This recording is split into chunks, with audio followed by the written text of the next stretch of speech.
কবিতা শহীদ বুদ্ধিজীবী দিবস, কলমে ও কণ্ঠে আমি ফরিদুল ইসলাম ফারুক খান, বগুড়া।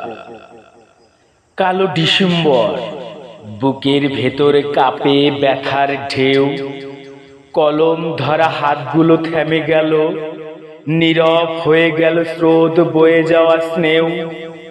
শ্রেণীকক্ষে আজও শুনি তাদের নাম, কিন্তু রক্তের গন্ধটা বইয়ের পাতায় বন্দি, এ কেমন দাম।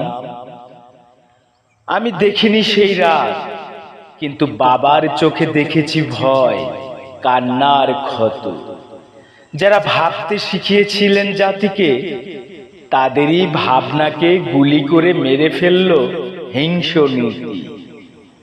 রায়ের বাজারের নীরবতা আজও কথা বলে, পাথরের দেওয়ালে দেওয়ালে ইতিহাস কাঁদে বলে।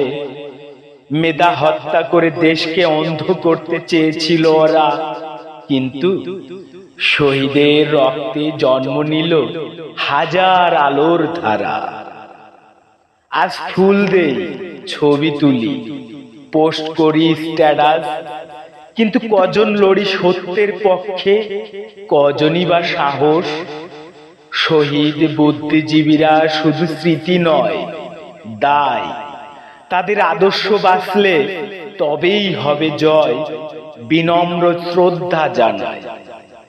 কলমটা তুলে নেই আবার, ভয়ের দেওয়াল ভেঙ্গে, মিথ্যার বাজারে সত্য বলি দৃঢ় কণ্ঠে রেঙ্গে।